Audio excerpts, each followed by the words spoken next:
Dua, tiga. Assalamualaikum warahmatullahi wabarakatuh. Kami dari kelompok 6 akan mempresentasikan yang berjudul tentang permasalahan ekonomi makro di Indonesia.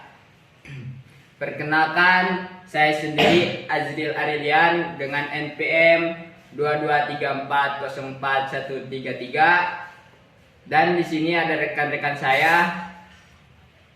Saya Muhammad Jildan dengan NPM 2234044137. Saya Muhammad Ekal dari Pulau NPM 223404993. Saya Repo Husin dengan NPM 223404143. Saya Rian Herdiansa dengan NPM 223404117.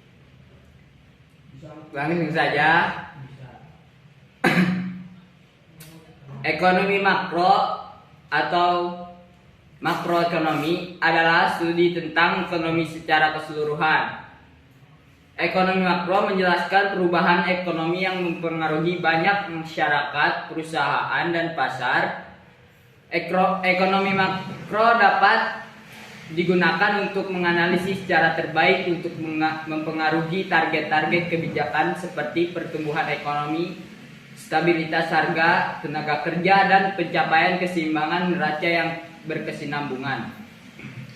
Meskipun ekonomi makro merupakan bidang pembelajaran yang luas, ada dua area penelitian yang menjadi ciri khas disiplin ini. Kegiatan untuk mempelajari sebab dan akibat dari fluktuasi penerimaan negara jangka pendek, dan kegiatan untuk mempelajari faktor penentu dari pertumbuhan ekonomi jangka panjang.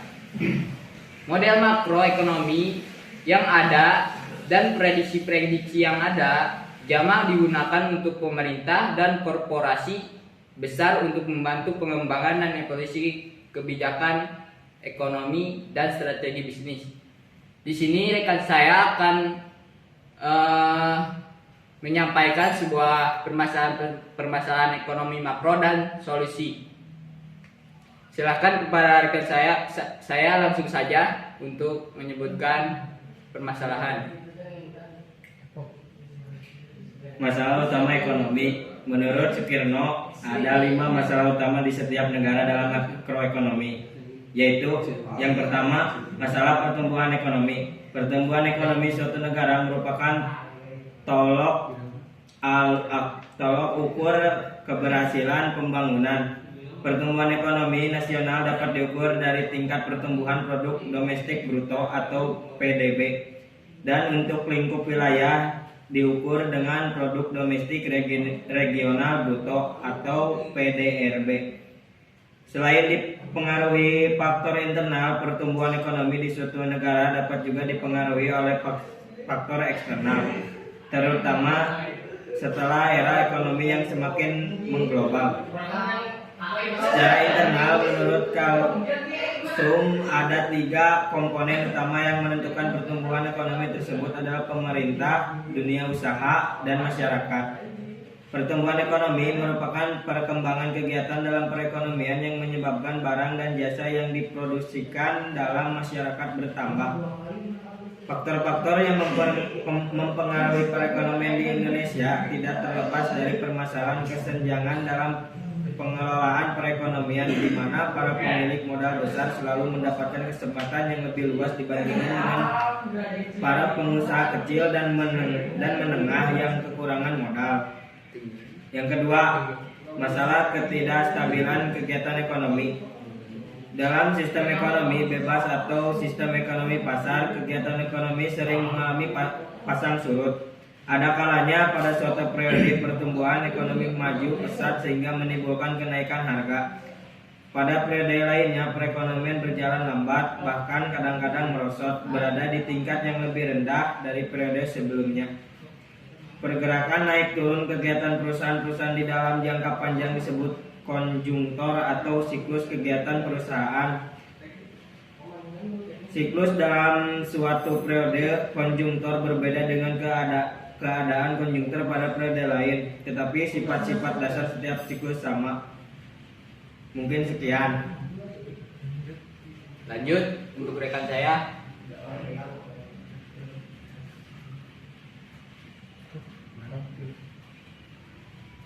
Yang ketiga ada masalah pengangguran. Pengangguran adalah suatu keadaan di mana seseorang yang tergolong dalam angkatan kerja ingin mendapatkan pekerjaan, tetapi belum dapat memperolehnya. Seseorang yang tidak bekerja, tetapi tidak secara aktif mencari pekerjaan, tidak tergolong sebagai penganggur. Sebagai contoh, ibu rumah tangga yang tidak ingin bekerja karena ingin mengurus keluarga. Terdapat hubungan yang erat di antara tingkat pendapatan nasional yang dicapai dengan penggunaan tenaga kerja yang dilakukan. Semakin tinggi pendapatan nasional, semakin banyak penggunaan tenaga kerja dalam perekonomian. Para pengusaha memproduksi barang dan jasa dengan maksud untuk mencari keuntungan. Keuntungan tersebut hanya akan dapat diperoleh apabila para pengusaha dapat menjual barang yang mereka diproduksi. Semakin besar permintaan, semakin banyak barang dan jasa yang akan mereka wujudkan. Kenaikan produksi yang dilakukan akan menambah penggunaan tenaga kerja. Salah satu faktor penting yang menentukan kemakmuran suatu masyarakat adalah tingkat pendapatannya. Pendapatan masyarakat mencapai maksimum apabila tingkat penggunaan tenaga kerja penuh dapat diwujudkan. Pengangguran mengurangi pendapatan masyarakat dan ini mengurangi tingkat kemakmuran yang dicapai. Yang keempat ada masalah kenaikan harga atau inflasi. Inflasi dapat didefinisikan sebagai suatu proses kenaikan harga-harga yang berlaku dalam perekonomian. Tingkat inflasi berbeda dari suatu periode ke periode lainnya dan berbeda pula dari satu negara ke negara lain. Ada kalanya tingkat inflasi adalah rendah, yaitu mencapai di bawah 2 atau 3%. Tingkat inflasi yang moderat mencapai 4-10%. Inflasi yang sangat serius dapat mencapai tingkat beberapa puluh atau beberapa ratus dalam setahun. Akibat buruk inflasi yaitu menurunnya taraf kemakmuran segolongan besar masyarakat. Sebagian besar pelaku-pelaku kegiatan ekonomi terdiri dari para pekerja yang bergaji tetap. Inflasi biasanya berlaku lebih cepat dari kenaikan upah para pekerja. Oleh sebab itu, upah real para pekerja akan merosot disebabkan oleh inflasi. Keadaan ini berarti tingkat kemakmuran segolongan besar masyarakat mengalami kemerosotan. Prospek pembangunan ekonomi jangka panjang akan menjadi semakin memburuk apabila inflasi tidak dapat dikendalikan. Inflasi cenderung akan menjadi bertambah cepat apabila tidak diatasi. Inflasi yang bertambah serius tersebut cenderung untuk mengurangi investasi yang diproduksi, mengurangi ekspor dan menaikkan impor. Kecenderungan ini akan memperlambat pertumbuhan ekonomi. Selanjutnya masalah yang kelima yaitu masalah neraca perdagangan dan neraca pembayaran. Dua neraca penting dalam suatu neraca pembayaran adalah neraca perdagangan dan neraca keseluruhan. Neraca perdagangan menunjukkan perimbangan di antara ekspor dan impor, sedangkan neraca keseluruhan menunjukkan perimbangan di antara keseluruhan aliran pembayaran ke luar negeri dan keseluruhan air penerimaan dari luar negeri. Defisit neraca pembayaran berarti pembayaran ke luar negeri melebihi penerimaan dari luar negeri. Salah satu faktor penting yang menimbulkan masalah ini adalah impor melebihi ekspor. Pengaliran modal yang terlalu banyak ke luar negeri adalah faktor lain yang menimbulkan defisit tersebut. Defisit dalam neraca pembayaran menimbulkan beberapa efek buruk terhadap kegiatan dan kestabilan ekonomi negara. Defisit sebagai akibat impor yang berlebihan akan mengakibatkan penurunan dalam kegiatan ekonomi dalam negeri, karena konsumen menggantikan barang dalam negeri dengan barang impor. Harga valuta asing akan meningkat dan menyebabkan harga-harga barang impor bertambah mahal. Kegiatan ekonomi dalam negeri yang menurun mengurangi kegairahan penguasaan pengusaha untuk melakukan penanaman modal dan membangun kegiatan usaha yang baru. Kemudian selanjutnya yaitu solusi kebijakan ekonomi. Yang pertama adalah kebijakan fiskal. Kebijakan fiskal meliputi langkah-langkah pemerintah membuat perubahan dalam bidang perpajakan dan pengeluaran pemerintah dengan maksud untuk mempengaruhi pengeluaran agregat dalam perekonomian. Menurut pandangan Keynes, kebijakan fiskal adalah sangat penting untuk mengatasi pengangguran yang relatif serius. Melalui kebijakan fiskal, pengeluaran agregat dapat ditambah dan langkah ini akan menaikkan pendapatan nasional dan tingkat penggunaan tenaga kerja. Di bidang perpajakan, langkah yang perlu dilaksanakan adalah mengurangi pajak pendapatan. Pengurangan pajak ini akan menambah kemampuan masyarakat untuk membeli barang dan jasa dan akan meningkatkan pengeluaran agregat. Solusi 2. Kebijakan moneter.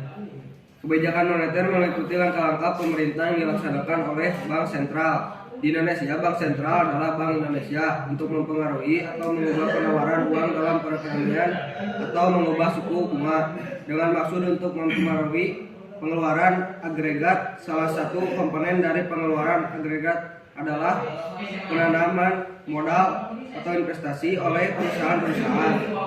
Suku bunga yang tinggi akan mengurangi penanaman modal, dan apabila suku bunga rendah lebih banyak penawaran modal dan akan dilakukan. Dengan demikian, salah satu cara yang dapat dijalankan pemerintah untuk mempengaruhi pengeluaran agregat ialah dengan mempengaruhi penanaman modal. Apabila pengangguran berlaku dalam perekonomian, pengeluaran agregat perlu ditambah untuk mengurangi pengangguran. Menurunkan suku bunga untuk mengalahkan pertambahan penanaman modal adalah salah satu cara untuk mencapai tujuan tersebut. Tujuan ini dapat dicapai pemerintah dengan menjalankan kebijakan moneter. Menurut perdagangan Keynes, suku bunga ditentukan oleh permintaan dan penawaran uang. Bank sentral dapat mempengaruhi penawaran uang melalui alat-alat dalam kebijakan moneter. Pemerintah dapat menambah penawaran uang. Solusi ketiga, kebijakan segi penawaran. Salah satu kebijakan segi penawaran adalah kebijakan pendapatan, yaitu langkah pemerintah yang bertujuan mengendalikan keuntungan kenaikan pendapatan kerja. Tujuan ini dilaksanakan dengan berusaha mencegah kenaikan pendapatan yang berlebihan. Pemerintah akan melarang tuntutan kenaikan upah yang melebihi kenaikan produktivitas pekerja. Kebijakan seperti itu akan menghindari kenaikan biaya produksi yang berlebihan. Kebijakan segi penawaran yang lain lebih menekankan kepada meningkatkan kegairahan tenaga kerja untuk bekerja dan meningkatkan usaha para pengusaha untuk mempertinggi efisien kegiatan memproduksinya. Untuk mencapai tujuan yang dinyatakan dalam pajak pendapatan rumah tangga akan dikurangi, terutama pajak pendapatan dari golongan masyarakat yang berpendapatan tinggi. Untuk mencapai tujuan yang dinyatakan dalam, pemerintah akan memberi insentif, misalnya berupa pengurangan pajak atau pembebasan pajak kepada perusahaan-perusahaan.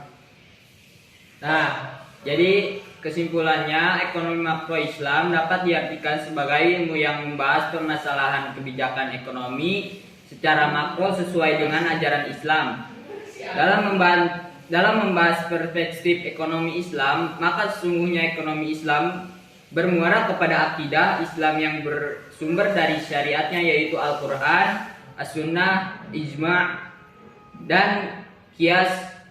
Masalah ekonomi yaitu masalah pertumbuhan ekonomi, masalah ketidakstabilan kegiatan ekonomi, masalah pengangguran, masalah neraca perdagangan dan neraca pembayaran, masalah kenaikan harga.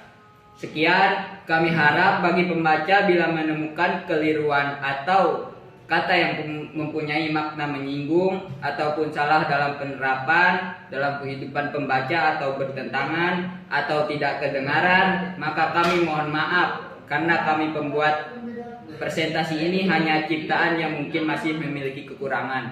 Assalamualaikum warahmatullahi wabarakatuh.